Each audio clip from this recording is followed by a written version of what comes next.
We are live. What's up, my friends? Abby here, and welcome to another Write With Me live stream. I'm so glad you guys are here with me today to write together and hold ourselves accountable as we come together for our monthly community group writing session.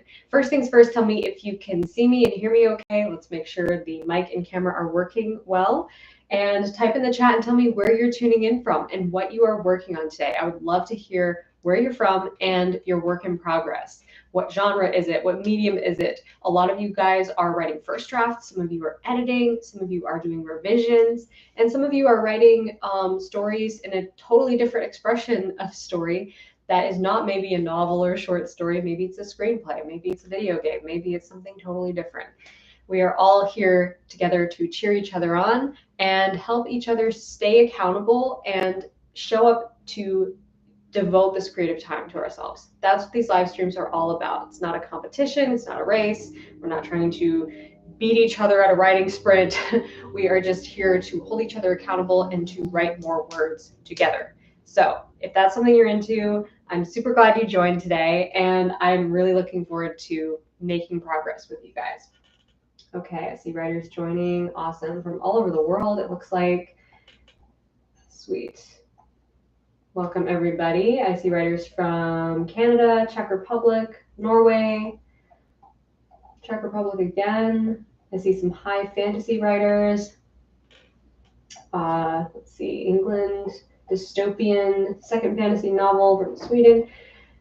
Awesome. So many different genres and writers from all over the world. It's amazing to see that. I'm so glad you guys are all here for this Write With Me live stream. The way these live streams work, if you're new and you haven't done one of these before, we're going to do 3 writing sprints total, 25 minutes on and 5-minute breaks in between to chat about our books and to answer questions. So I will answer as many questions as I can that come up in the chat during those breaks, and then we'll get back into the next sprint. So that's how it goes. Super chill, super fun, and you guys can either set your own timers or go by my timer. You will hear my timer ring at the end of 25 minutes. And if you are in the Discord community, we are also going to simultaneously be running sprints over there. So I'm going to set up the first sprint over there right now for 25 minutes. Feel free to join over there if you are on Discord. If not, just stay here on the YouTube live stream chat, and we will be sharing our word counts there as well. If you are not in the Discord and you love these live streams and you love chatting with other writers, I think you'd love it in the Discord because there are writers from all over the world in there. Super beautiful, vibrant community of writers cheering each other on, doing writing sprints every day, and so much good inspiration is happening in the Discord. So if that's something you're into, you can join that by joining my Patreon at any level, and the link to that is in the description box below this live stream. So be sure to check that out. A super chat came in from Sam I Am. Thank you so much for the super chat. Good morning. Have a great session all. I'm at work. Thank you so much. It's going to be a good session, I can tell. I'm going to be working on some edits for my nonfiction book, which has been my main project for the past months. And yeah, I'm really excited to get into that today as this book is coming together and becoming more polished and shaped up into an amazing book that I cannot wait to share with you guys.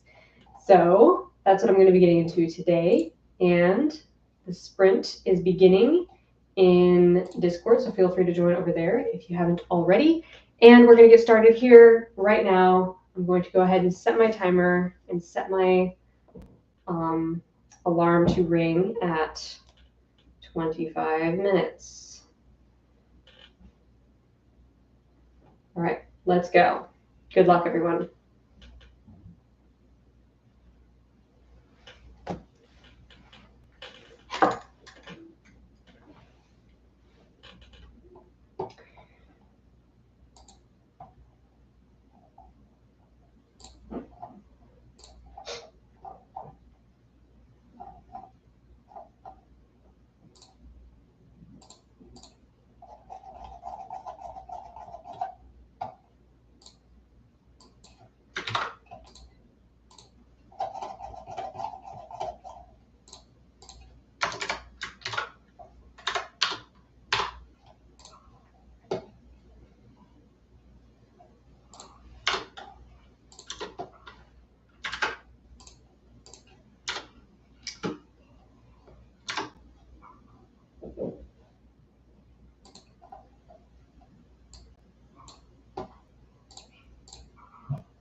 Boom, sprint number 1 is done.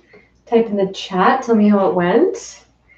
I don't really have a word count to report because I've been editing. So for all of you writers out there who are editing, you know that sometimes that process feels like 1 step forward, 2 steps back. But as long as you're moving forward and making progress, it is good progress. So type in the chat, tell me how that sprint went and what progress you made. And if you're on Discord, feel free to share your word count over there as well.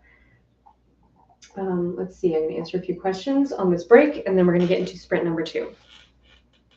Let's see. We have a super chat came in from King News. Thank you so much for the super chat.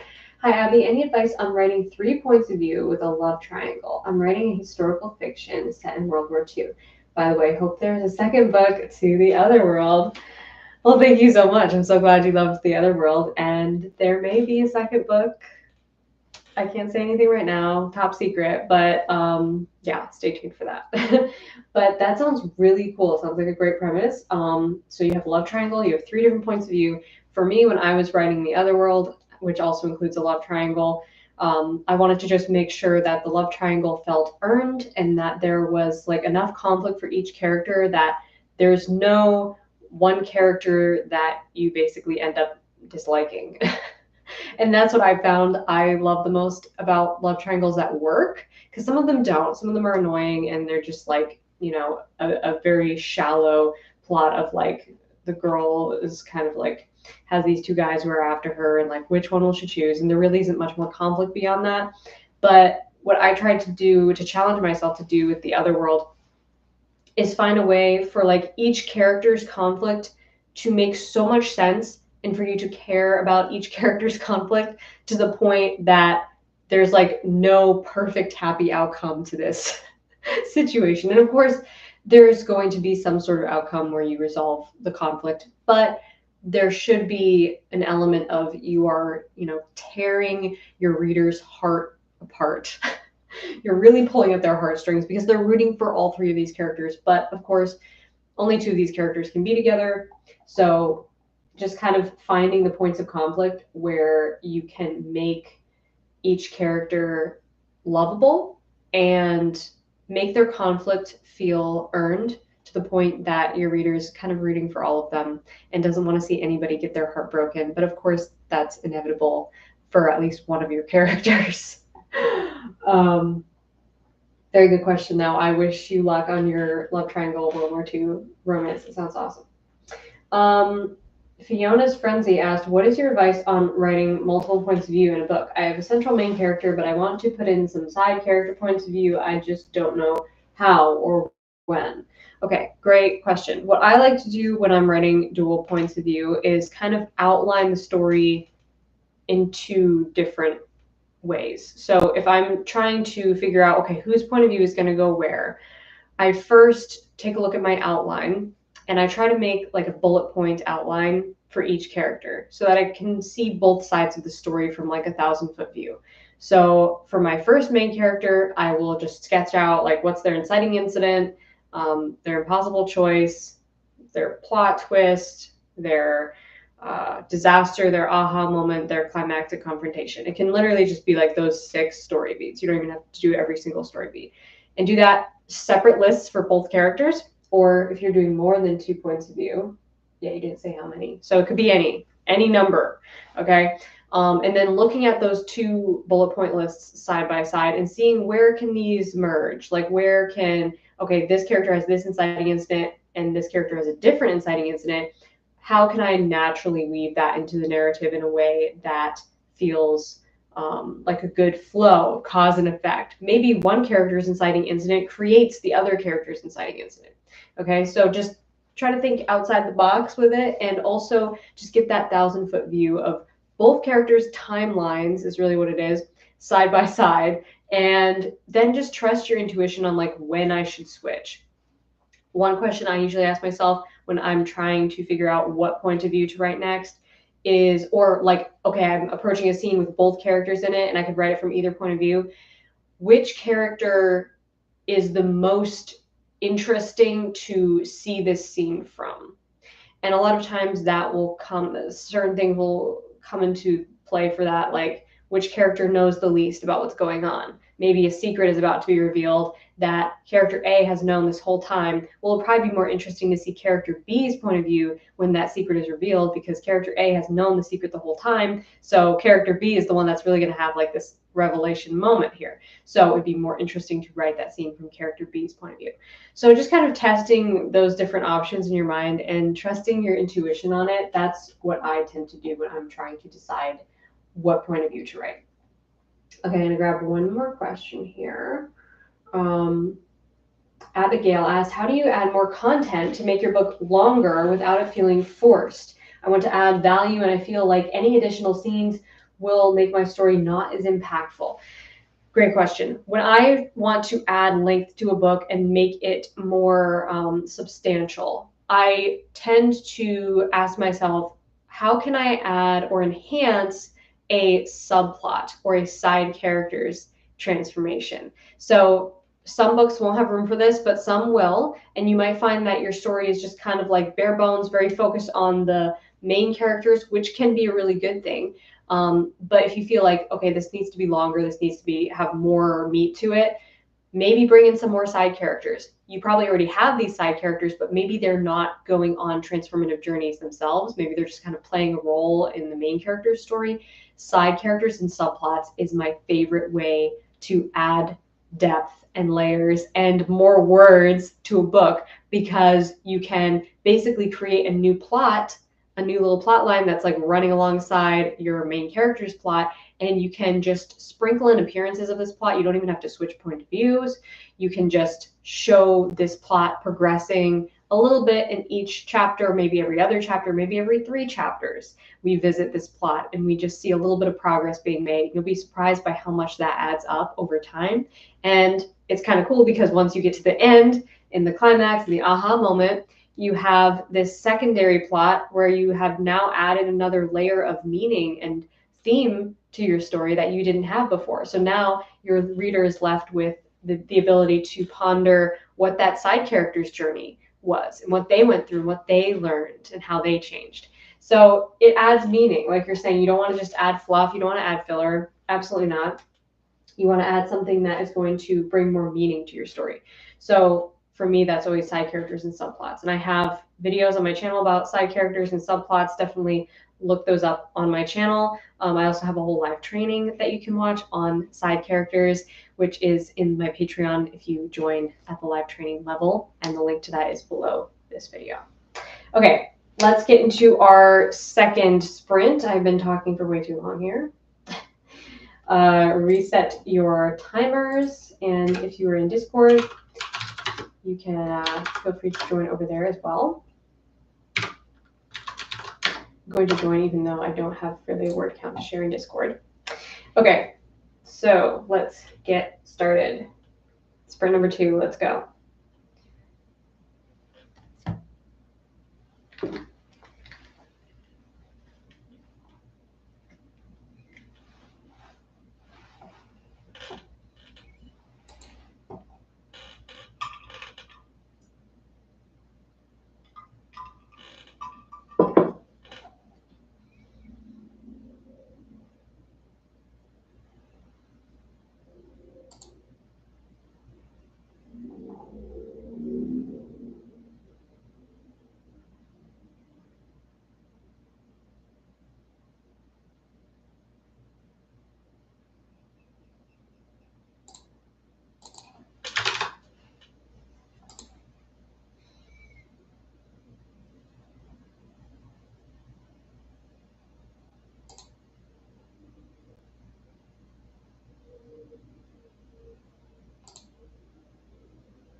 Okay, sprint number 2 is finished. Great job, guys. Hopefully that was a productive 25 minutes for you guys. It was for me, for sure. So type in the chat and tell me how it went. I have finished editing one chapter and I moved on to the next one. Currently in chapter 10 in my editing process here, which for the most part has been going smoothly because I actually have already done some editing. And now I'm kind of going through to refine and revise and just make everything sound more smooth and polished, which is always one of those very detail-oriented things, but it needs to be done. And I believe that editing really makes you a much better writer. The more you edit your own work, the better of a writer you'll become. So let's take a quick break here. I will answer some more questions and then we'll get into our third and final writing sprint. Let's see. Cozy Cat asked, how do I avoid mushy middles? I've edited and rewritten my story so much now, but all I write feels dry. How can I make my writing more engaging and feel excited about my story again? Okay, wow, that's a big question. But as far as the mushy middle goes, I have a whole video on this, and I also have a video on mistakes to avoid in the middle of your book. So check out both those videos on my channel. But basically, I would say if you have your characters on a path, trying to accomplish a goal, they're on a mission, they're pursuing something that they think will make them happy based on their misbelief, you're not going to have a mushy middle. As long as you are bringing that back to the central conflict and whatever is happening on the surface and the external conflict is connected to the internal conflict, you're going to have characters who are engaging actively with the story, not passive punching bags. That's what makes a story mushy. That's what makes the middle mushy oftentimes, is that it meanders. It sometimes the plot like changes direction and the characters feel like they're no longer grounded to a central mission that they are propelling themselves through this story to accomplish. So as long as you have this central mission that they're trying to accomplish, you're going to find that that gives your story so much momentum, and that it's like virtually impossible to have a mushy middle when you have that momentum. So that I would say is my best advice for the middle. But as far as finding inspiration for your story, again, like if you're feeling like kind of like you're lacking inspiration in your story, maybe just take a break from it. Maybe write something different for a little while, especially if you've rewritten this story a lot. Maybe you just need a break for your creativity, and that doesn't mean that you won't return to it. Just put it on the shelf for now and work on something else for a bit and see if you can get your creative juices flowing again in another project. Let's see, hopefully that helps.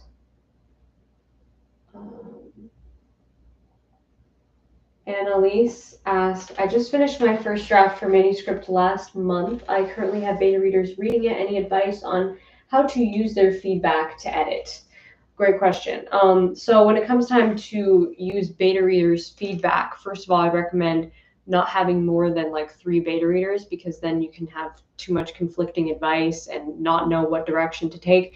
But oftentimes if you have like 2 or 3, you can tell where you need to work on something based on like what is the general consensus. If multiple beta readers are saying, you know, the beginning was kind of slow, it took a while before I felt like something happened, or multiple readers are saying, you know, the beginning was maybe too rushed, or I felt that the first plot point could have had more, like there should have been more I don't know, conflict in the decision-making process.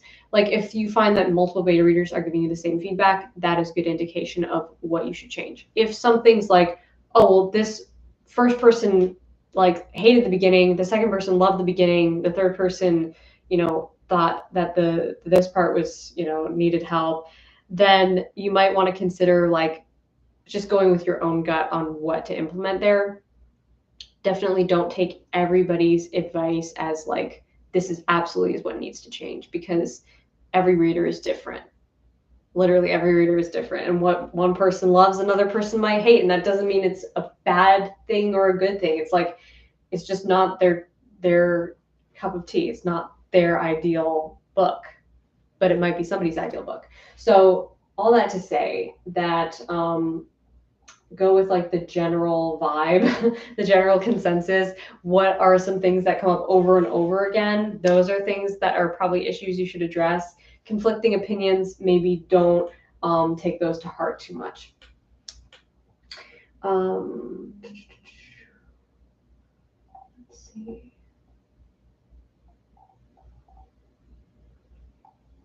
Gordon asks, is the first pinch point the best time to show the villain's backstory? I have the main character's backstory at the beginning, but I also want to show for the villain. I'm not sure when. Yes, you could absolutely use the first pinch point to show the villain's backstory. You might want to show like the villain in the present day first and then sort of trickle in their backstory, or somehow use what's happening in the present day as an event that leverages a flashback that we can like effortlessly go into a flashback and see where this villain came from. Where did their motives come from? The first pinch point is a great time to, like, if you want to have that vicarious suspense, to hop over to the villain side of things, see what they're plotting, see what they're planning, and see the connection of where did they come from? Why do they want this thing? Why are they going to interrupt and disrupt the protagonist's life? What is the motive behind this? And giving your villain a motive is such an important thing, as you know. So it's great that you've developed the backstory for this villain and that you're going to show us that. I would say just make sure there's a clear trigger and a impact that the flashback has on the story going forward. Hopefully that helps. But I do recommend checking out the recent podcast that me and my sister did, which is on my channel, all about crafting a tragic backstory, heartbreaking backstory for your villain character. If you haven't seen that already, I think you'd love it. Okay, let's get into our third and final writing sprint. I'm going to go ahead and set my timer again for 25 minutes, and let's finish strong. Good luck, guys.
Okay, guys, sprint number 3 is done.